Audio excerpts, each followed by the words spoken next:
وايو وفايسة مريانا يقفل فايسة ولا له سوري الباب كو فرن يحي إيه ورن محاد هايستا ولا له وان نبض وانيغا ku soo haleeli waayay deer rabadaantiina way naga galay dib malaha oo waan arkayaa in hawshu kugu badan tahay bal ka waran ganacsigii soo masaarif fiican kama heshaan alxamdulillaah ilaahay walaalo wuu noo roon yahay nimcaan ku jirnaa walaalo waa nimca ilaahay dushiinaan ka arkaa carruurtu markay ii timaadana aad ayaan ugu farxaa waa maashaa allah walaalo haye bal ii waran waa naxay markaad la soo hadashada tidii kaalaye ma wax dhibaa jira maya walaalo dhibaata ma jirto alxamdulillaah calaa kulli xaal haye maryan in walaacsan tahay waan arkaaye maxaa dhibahee soo kordhay walaalo ninkii cabdi ayaan maalmahan fahmi lahay cabdi muxuu leeyahay ma warwareeg buu bartay maya maxaa warwareega waxaabuu walaalo iigu hanjabay gabadh labaad baan raadsanaya ma faadma soontii baan keenayaa buu yidhi maya walaal waxaabuu aaminsan yahay inaanan jeclayn oon dayacay markaasuu ii hanjabaya miyaad ka shakiday mise wuu kuugu hanjabay maya walaalo wuxuuba iigu hanjabay maadaama oo aad ganacsigaaga ku mashquulsan tahay oo aad isku filan tahay waa inaan guursadaa gabadh labaad maxaad ka xajisanaysaa ninkan muxuu kaaga sheegayaa hadduu naag labaad rabo oo markaa walaalo ma carruurtaydaan bilaa aabba ka dhigaa noqon maayaan oo aniga ayaa kuu haynaya intaad shaqaysanayso isaguna wuu soo boqon karaa carruurtiisa carruurtanaaba fikrigu hayso walaalay carruurta keliya maahee ninkaad ka fikiraysaaye dhibta iska haysa haddaba mar dambana ha ii yeedhan sugdee adigu ninkan miyaad rabtaa iskaba erig ninkani hadduu guursanayo faadmasoontiisana ha raadsado oo walaala ma carruurtaan aabbahood ka eriyaa iyagoo xoog u jecel maryanay haddaad tale iga rabtood ii yeedhay mid baan walaal kuu sheegaya waxba ha ii sheeg inay dhegayso haya waan ku dhegaystay ninkan iska fur haaya laakiin lahaane ninkan eri baan kuul shaqadanaan hayo ayuunbuu walaal ii yara diidan yahay xal kale ila raadi naa baan kuuli walaalo waynu soomanahaye horta yaynaan dembaabin naa dembiga sab aduu noogumaad yeedhi istaaqfirullah runta iga dhegaysa gabadh yahay biilkii gurigaad bixisaa waana lagula guursanaya caqli waagu kaa maray ma guri joog baan iska noqdaa taasina iima sahlanee walaal waxaan kuuli ninkaa iska fasaxda adiguna quruxooda waa u dayartay iska shaqayso ganacsigaagana ka midha dhali faysa taladaadu walaalo iminka ma ninka iska furba naa eri saw calafkaagana uma daayari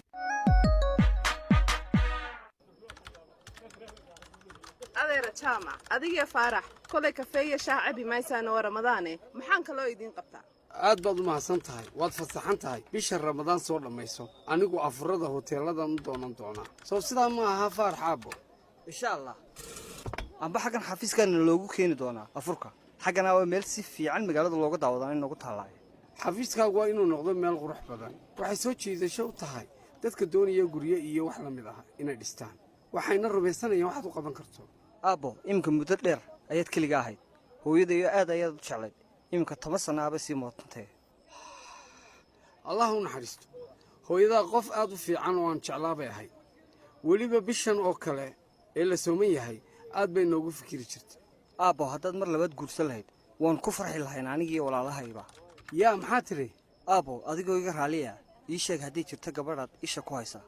waayo annaga farxad bay noo ahaanaysaa inaad hesho wehel waayo de annagu imka si fiican baan u kornay laabta kuma hayn inaan guursado mar dambe ilaa ikraan yar ay si doqonnimo le ila dhaqantay oo aabba maxay kugu samaysay maanay yartii ku raalli gelinaysaa ahayn waxay weydiisay waxaan ka damacsanayay hooyadeed isir hay-adeedna haddii aanay sidaas samayn lahayn weligay mar dambe kumaan fikireen inaan guursado hase ahaatee haye waxaan u malaynayaa inay asxaan ii samaysay ikraan aabbo sidee bay asxaan kuugu samaysay uma aanan fiirsan hase ahaatee maxaanad u fiirsan umaan fiirsan ayada hooyadeed isir inay tahay ruux naadir ah oo ay yar tahayba xilligan qof dumar ah oo la mid ahi aabbo hadalladaadu sarbeeb ayay u wada badan yihiin wiil yahow ramadaan kariim baan ku idhi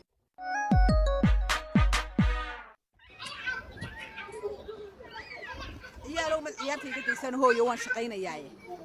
hooyo anaa isku buuqsane aan yar iska kaysoo ag fadhiista mise inaan idindilaad doonaysaa marin eedda qudaartantii ta iin dhig way ka afurayn haa eedda mar dhoweyd baaba furaye soo dhowow wah marin eedda sida wal injaran qudaar u sumaa bahayto lamadan bere oo eedda awlaadama dukaankan shaantii waab ku shaqaysada waysantaa sow aabbahood ma raba inay halkan joogaan meeday u shaydii mee waabay wareeriyeen sug horta untunto soo fadhiista waryaa halkan haddaanan idin garaacin iga soo fadhiista halkan ay wareerinini bismillaahi bal sug ilunku ku dhoosho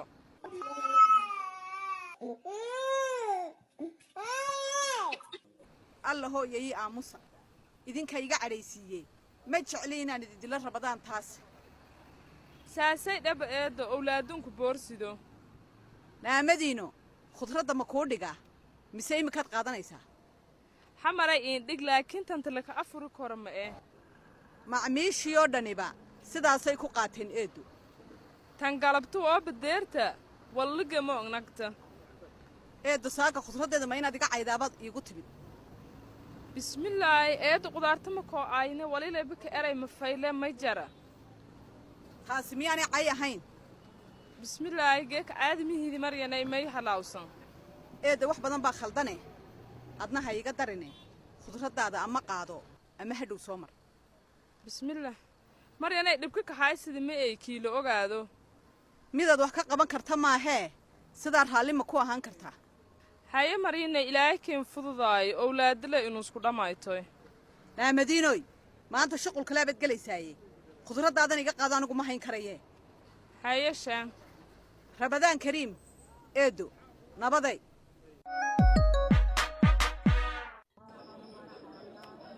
xisaabtani maanta waaba ii xidhmilaada 1 2 3 4 5 silsiladahani wax badani kamay hadhin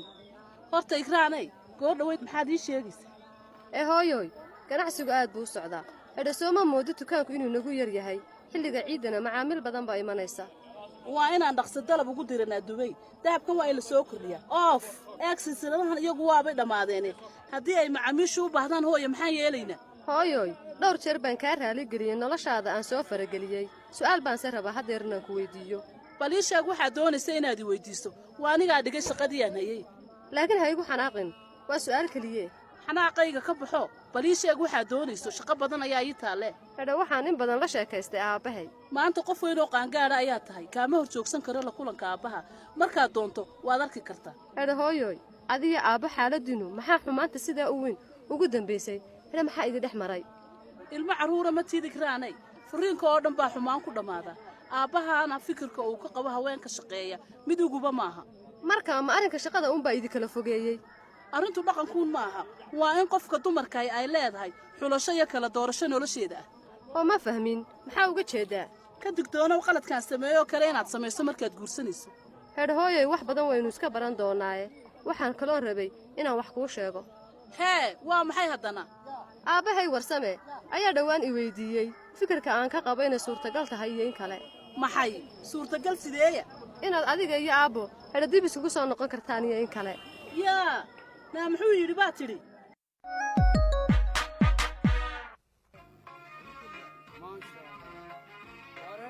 waad mahadsantihiin saaxiibayaal aad iyo aad baad u mahadsantihiin arooskeenuna rabadaan buu ku soo aaday markaa rabadaan mubaaragna waan idin leeyahay dhammaantiin inta arooska timid waxaan jeclaystay anigoo carruuskii ah inaan ka qaybgalka xafladda idinkaga mahad celiyo waxaan aad iyo aad ugu mahadnaqayaa xaaskayga hodan ee quruxda badan sidoo kale hooyaday saynab iyo walaashay yaasmiin oo qarashka arooska naga bixiyey aad iyo aad baan ugu mahad celinaya hooyo waxaan ka cudur daaranayaa caawa isdhaafdhaafkii dadka iyo hooyo cagtii arooska ayaan hargab ka qaada waan xabeebsanay wakaa ka warran hooyo faysal walaal wanaagsan aroos heer saraabaad u dhigtay hooyo cid walba way faraxsan tahay adigu waad faraxsan tahay faysal iyo hodanna way faraxsan yihiin bisinka hooyo yaasmiin maxaa adiga farxaddii kuu diiday maxaad ii weyddiin laadihiin dukaankaygii waxaa ku dhacay waxaa ku dhacay baad tidhi ma dukaankii hooyo adigiyo faysal dukaankayga dembe kama lihidin naa maxaa ku helay ii sheeg dukaanka maxaa ku dhacay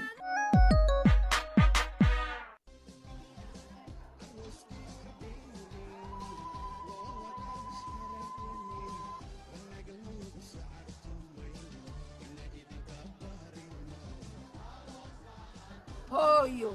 adigoo aan su'aashaydii iiga jawaabin ayuunbaad xaggan u soo carartay ii sheeg ma dukaankii baa kacay ooyo sideenu u kicin waad arkaysaa inuu kacaye yaab naa dukaankii dhammaa sidee buu kaaga kacay ooyo maanigaa taa ugu wacan waxaad u baahnay daaweyn welina waad u baahantay in xanuunka lagaa daaweeyo yaasmiin hooyo ma xanuunkaygii ayaa kugu noqday xanuun maxaad aragtay waxaan arkaa mar walbaad xanuunkayga soo hadal qaadaba waad walaacaysaa taada keliya maahee wax kaloon loola faraxsanaan karin ayaa jira bismillaahi raxmaani raxiim maxaa tidhi hooyo adaa ku adkaystay inaan kharashka arooska faysal bixiyo bismillaahi raxmaani raxiim oo haddaan ku idhina adaa igu khasbay inaan dharka arooska ka wada bixiyo xaaska faysal